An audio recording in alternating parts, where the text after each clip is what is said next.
नमस्कार, स्वागत है आपका मेरे YouTube चैनल शिक्षा शक्ति में।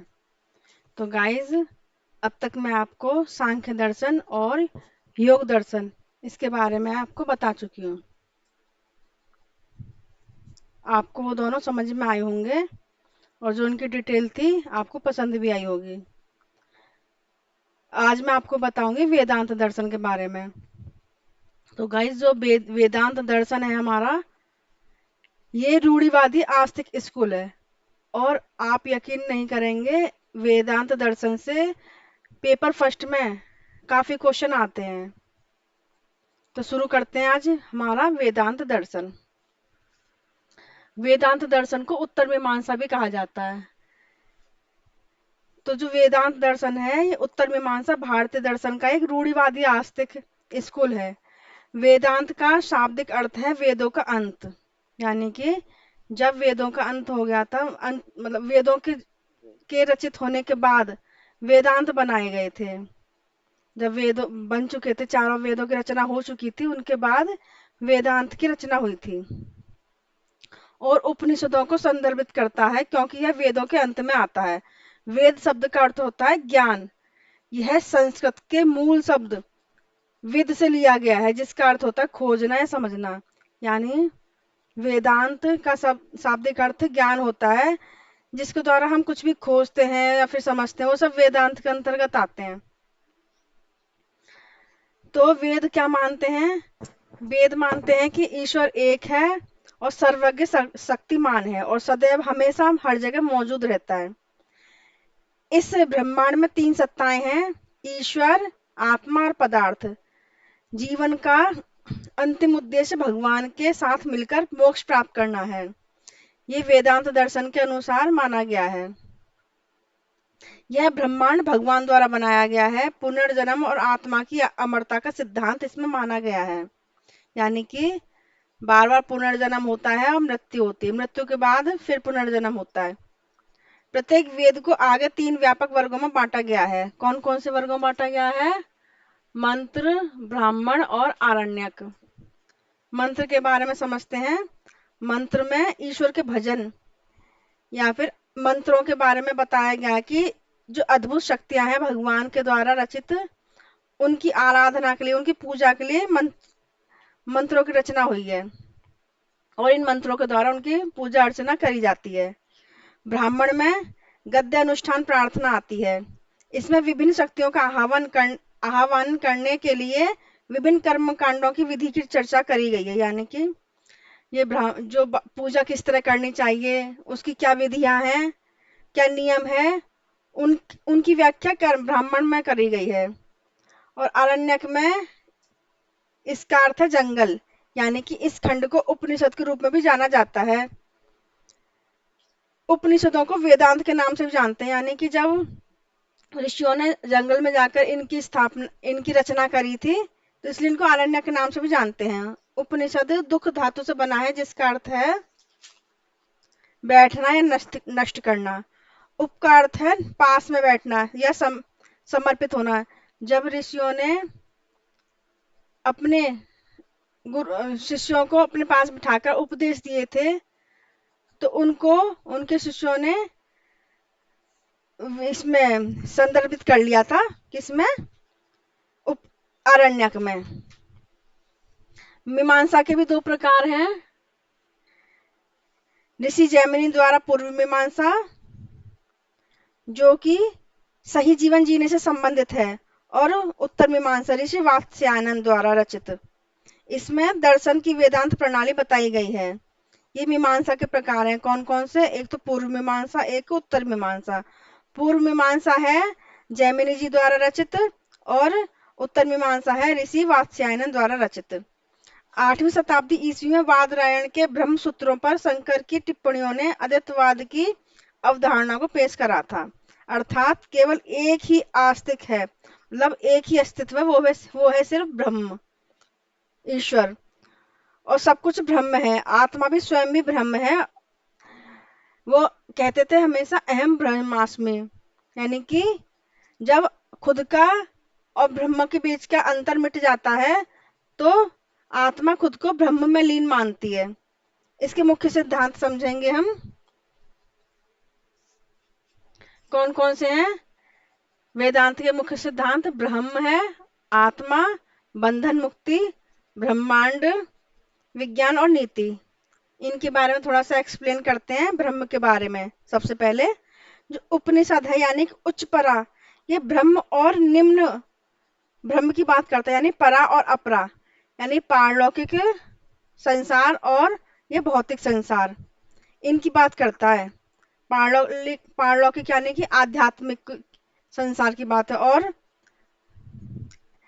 जो परा यानी कि ब्रह्म की बात, और अपरा ये जो अपना हमारा भौतिक संसार है इसकी बातें करता है। ब्रह्म संसार का निर्माण करता है, पालन करता है और संहारक है। सभी जीव ब्रह्म से उत्पन्न होते हैं और उसी में लीन हो जाते हैं, वह सबका सहारा है। यानी इनका मानना है ब्रह्म का कि भगवान के द्वारा ही हर चीज की रचना होती है और सब आखिरी में भगवान में ही लीन हो जाते हैं, ईश्वर में लीन हो जाते हैं। फिर है हमारा आत्मा। आत्मा में बताया गया है कि ये चैतन्य सिद्धांत है, यह मनुष्य में आंतरिक स्वयं है। सार्वभौतिक सार्वभौमिक आत्मा मनुष्य में स्वयं है।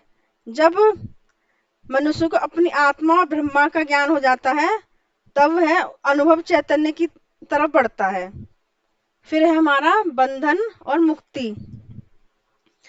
ब्रह्मा का ज्ञान उच्च ज्ञान है, व्यक्तिगत वस्तुओं का ज्ञान, स्वयं का ज्ञान, संसार का ज्ञान निम्न ज्ञान है। यानी कि ब्रह्म का जो ज्ञान है वो तो उच्च ज्ञान है, लेकिन जब हम स्वयं का ज्ञान करते हैं हमारे अपने शरीर के बारे में तो ये निम्न ज्ञान के अंतर्गत आता है। और अंतर्ज्ञान जो होता है हमारी आत्मा का ज्ञान, हम अपनी आत्मा को जब समझ पाते हैं और ब्रह्म में लीन होना चाहते हैं तब वो है मुक्ति दिलाता है। विद्या मोक्ष है और अविद्या संसार है। यानी जब हमें भगवान का ज्ञान हो जाता है, आत्मा परमात्मा का ज्ञान हो जाता है तब वह मोक्ष का रूप ले लेता है। और जो ये संसार का जब हमें ज्ञान होता है वो तो इनके अनुसार वेदांत दर्शन के अनुसार वो अविद्या कहलाती है। अविद्या के कारण से इंद्रियों को, मन और बुद्धि, इनसे अहंकार उत्पन्न होता है। लेकिन जब हृदय में सभी गांठें टूट जाती हैं तो शरीर नश्वर हो जाता है, वह ब्रह्म में लीन हो जाता है। फिर चलते हैं ब्रह्मांड विज्ञान के बारे में पढ़ते हैं। ब्रह्मांड विज्ञान यानी सृजन और इच्छा आत्म बलिदान का एक नैतिक कार्य है। ब्रह्मांड शुरू में प्रकट नहीं हुआ था, यह नाम और रूप में प्रकट हुआ है। संसार वास्तविक है और शंकर जी की वाणी के अनुसार शंकर जी ने कहा है, उमा कहूँ मैं अनुभव अपना, सत्य हरि भजन जगत सब सपना। यानी कि सब वेदांत दर्शन के अनुसार सिर्फ भगवान ही सत्य हैं, बाकी सब स्वप्न की तरह है। फिर है नीति, जो वेदांत कठोपनिषद द्वारा सुख और सर्वोच्च के बीच किए गए भेद को स्वीकार करता है। सर्वोच्च मनुष्य के द्वारा सार्वभौमिक परमात्मा की प्राप्ति है और वेद के अनुसार सृजन बिना शुरुआत और बिना अंत के होता है। यानी वेद में जो प्रकृति, जो संसार का जो शुरुआत हुई है, संसार बना है, इनके अनुसार ना उसका शुरुआत होती है ना उसका अंत होता है, भगवान से ही शुरू होता है, भगवान में विलीन हो जाता है। इसकी एक्स्ट्रा इन्फॉर्मेशन पढ़ते हैं। क्या क्या पढ़ेंगे हम? चार वेदों के बारे में, वेदांग के बारे में, उपवेद के बारे में, ब्राह्मण ग्रंथ के बारे में, उपनिषद और भगवत गीता सूत्र के बारे में हम पढ़ते हैं। शुरू करते हैं हम चार वेद। कौन कौन से वेद हैं हमारे? ऋग्वेद, यजुर्वेद, सामवेद, अथर्ववेद। इनके बारे में डिटेल में थोड़ा सा आगे पढ़ेंगे, अभी हम इनके नाम पढ़ लेते हैं। सबसे पहले ऋग्वेद, फिर यजुर्वेद, फिर सामवेद, फिर अथर्ववेद। वेदांग यानी कि वेदांग वेदों में निहित शब्दों के सही ढंग से समझने के लिए सहायक पुस्तकें हैं। जो वेदों में जो कठिन शब्द दिए गए हैं ना, उनके शब्दों को समझने के लिए अलग से पुस्तकें बनाई हुई हैं। कौन कौन सी? जैसे शिक्षा, साइंस ऑफ फोनेटिक्स यानी ध्वन्यात्मक विज्ञान। फिर है चंदाज मीटर यानी चंदा या मीटर व्याकरण से फिर व्याकरण है, व्याकरण में भी जो वेदों में जो शब्द दिए गए उनके बारे में विस्तार से समझाया गया है। फिर है निरुक्त या व्युत्पत्ति, फिर ज्योतिष या खगोल विज्ञान, उसके बाद कल्प या अनुष्ठान। इन पुस्तकों के अंदर वेद के जो कठिन शब्द हैं उनके बारे में विस्तार से समझाया गया, जिससे वेदों को समझने में थोड़ी आसानी हो। फिर उपवेद, कौन कितने उपवेद हैं? 4 हैं। आयुर्वेद, धनुर्वेद, गंधर्ववेद, शिल्पवेद। आयुर्वेद में शिक्षा से संबंधित बात बताई गई है। धनुर्वेद में सैन्य विज्ञान से संबंधित बात बताई गई है। गंधर्व वेद में संगीत के बारे में, और शिल्प वेद में वास्तुकला और कला के बारे में बताया गया है। फिर है हमारा ब्राह्मण ग्रंथ। ये गद्य में लिखे गए हैं और ऋषियों और आचार्य द्वारा रचित हैं। कुछ ज्ञात ब्रह्म ग्रंथ कौन कौन से हैं? शतपथ ब्राह्मण, गोपथ ब्राह्मण, सैम ब्राह्मण, ऐतरेय ब्राह्मण। फिर से रिपीट करती हूँ मैं। शतपथ ब्राह्मण, गौपथ ब्राह्मण, सैम ब्राह्मण और ऐतरेय ब्राह्मण। शतपथ ब्राह्मण जो है वो एक गद्य कार्य है और वैदिक युग के भूगोल, इतिहास, दर्शन, अनुष्ठान, इनके बारे में बहुत ही बहुमूल्य जानकारी देता है। अब पढ़ते हैं हम उपनिषद। ये 108 उपनिषद हैं, लेकिन उनमें से कुछ जो इम्पोर्टेंट उपनिषद हैं, जिस जो क्वेश्चन में आते हैं यूजीसी नेट में, उनके बारे में थोड़ा सा बताते हैं। सबसे पहले ईशा उपनिषद, केन्या उपनिषद, कथा उपनिषद, मुंडका उपनिषद, मुंडक्य उपनिषद, छंदोग्य उपनिषद और ब्रह्मदार्यंका उपनिषद। जो ईशा उपनिषद है उसमें आध्यात्मिक एकता पर जोर देता है ये। केन्या उपनिषद ज्ञान की प्रकृति पर प्रकाश डालता है। कथा उपनिषद में छात्र नचिकेता द्वारा प्रश्न करे गए हैं और जिनका उत्तर उनके गुरु यम देते हैं। मुंडका उपनिषद में उच्च और निम्न ज्ञान को स्पष्ट कर बताया गया है। मुंडक के उपनिषद में मनुष्य के सच्चे स्वयं से संबंधित है ये। छंदों के उपनिषद में मनुष्य की आध्यात्मिक शिक्षा का एक महत्वपूर्ण विवरण प्रस्तुत करा गया है, और बृहदारण्यक उपनिषद में मनुष्य की दिव्यता की प्रकृति की व्याख्या करी गई है। फिर आते हैं भगवत गीता के बारे में। इसमें शिष्य अर्जुन को भगवान कृष्ण ने शिक्षाओं का एक संग्रह प्रस्तुत करा है, जो कि आज के समय में कलयुग में काफी फेमस है और सब इससे अपने जीवन को समझने में इसकी मदद लेते हैं। सूत्र कौन कौन से हैं? अष्टाध्यायी, धर्म सूत्र, गृह सूत्र। जो अष्टाध्यायी है वो पाणिनि द्वारा रचित है। इसमें व्याकरण के 14 सूत्र बताए गए हैं। धर्म सूत्र में शिक्षकों और छात्रों दोनों के आचरण के लिए निर्धारित करे हुए नियम है, और गृह सूत्र में जीवन जीने की कला इसमें बताई गई है। अब हम पढ़ेंगे ऋग्वेद, सामवेद, यजुर्वेद और अथर्ववेद के बारे में। जो ऋग्वेद है ये सबसे प्राचीन वेद है। इसमें 1028 सूक्त हैं, जिन्हें सूक्त कहा जाता है, और यह मंडल नामक 10 पुस्तकों का संग्रह है। इसके अंदर 10 पुस्तकें हैं जिनको मंडल कहते हैं। यह वेद का सबसे पुराना रूप है। कितना पुराना? 1800 ईसा पूर्व से लेकर 1100 ईसा पूर्व के बीच में इसकी रचना हुई थी। ऋग्वेद शब्द का अर्थ है स्तुति ज्ञान। इसमें 10,600 श्लोक हैं।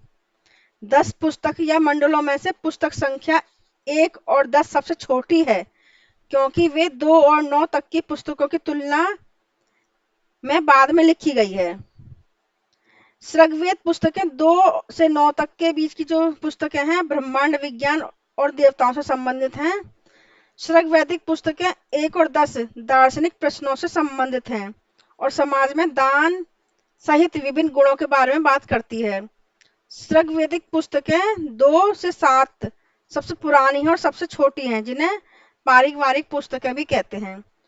1028 भजन, अग्नि, इंद्र सहित देवताओं से संबंधित है और एक ऋषि को समर्पित हैं। 9 ऋग्वैदिक पुस्तकें हैं। मंडल पूरी तरह से सोम को समर्पित है, और भजन बनाने के लिए उपयोग किए जाने वाले मीटर, गायत्री, अनुष्टुम, त्रिष्टुभ और जागती, ये इनमें हैं। अब चलते हैं सामवेद के बारे में। सामवेद को समझते हैं अब। धुनों और मंत्रों के वेद के रूप में जाना जाता है ये, और 1200 से लेकर 800 ईसा पूर्व के बीच का है। ये बीच में रचित हुआ था, 1200 से 800 ईसा पूर्व के बीच में। यह वेद लोक पूजा से संबंधित है, जो पूजा करी जाती है हमारे द्वारा उनसे संबंधित है। 1005 इसमें 1549 छंद हैं। 75 श्लोकों को छोड़कर सभी ऋग्वेद से लिए गए हैं। सामवेद में 2 उपनिषद हैं, छांदोग्य उपनिषद और केन उपनिषद। छांद हम अभी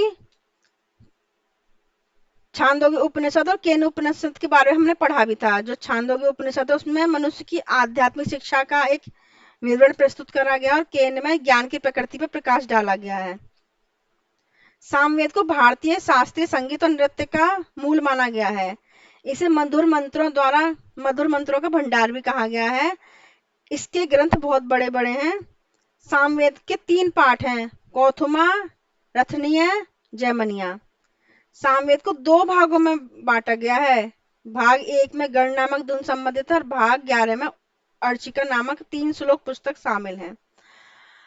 अब समझते हैं हम यजुर्वेद के बारे में।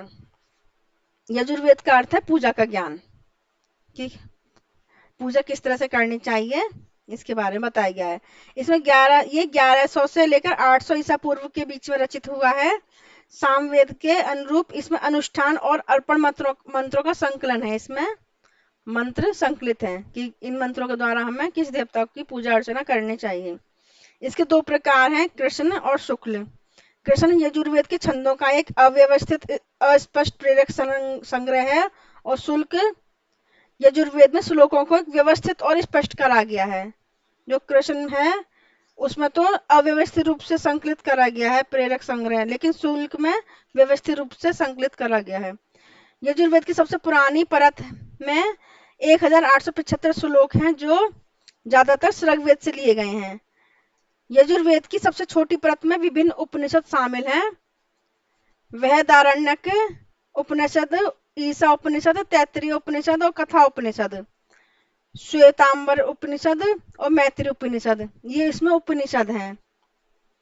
वाजस्नेयी संहिता शुक्ल यजुर्वेद में संहिता है। कृष्ण यजुर्वेद में 4 जीवित पूर्णावर्तन यानी कि तैत्तिरीय संहिता, मैत्रायणी संहिता, काठ संहिता और कपिस्थल संहिता के बारे में बताया गया है। गाइस, इन्हीं से रिलेटेड प्रश्न आ जाते हैं फर्स्ट पेपर में हमारे। तो ये एक तरह से आप कह सकते हो कि ये फैक्ट हैं जो कि हमें सिर्फ इनके नाम पता होने चाहिए, जिनसे हमें पेपर फर्स्ट को सॉल्व करने में थोड़ा हमें आसानी हो जाती है। अब पढ़ते हैं अथर्ववेद के बारे में। एक प्राचीन ऋषि और ज्ञान यानी कि अथर्वण प्लस ज्ञान का एक तत्व पुरुष यौगिक है। यह 1000 से लेकर 800 ईसा पूर्व की बीच में रचित हुआ है। इस वेद में जीवन की दैनिक प्रक्रियाओं का बहुत अच्छी तरह से वर्णन किया गया है। इसमें 730 सूक्त, 6000 मंत्र और 20 पुस्तकें हैं।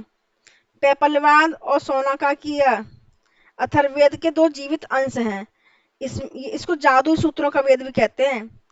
इसके प्राथमिक उपनिषद हैं मुंडक उपनिषद, मौंडक्य उपनिषद और प्रश्न उपनिषद।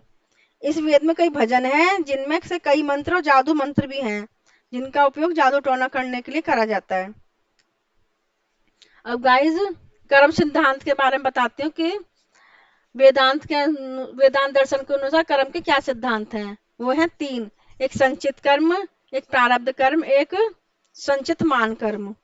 जो संचित कर्म है ये पिछले जन्म के कार्य किए जाते हैं। इसमें जो पिछले जन्मों में हमने जो कार्य करे होते हैं संचित कर्म के अंतर्गत आते हैं। प्रारब्ध कर्म में पिछले जीवन के कर्म जिनके परिणाम हमें वर्तमान में भोगने वो हमारे प्रारब्ध कर्म है।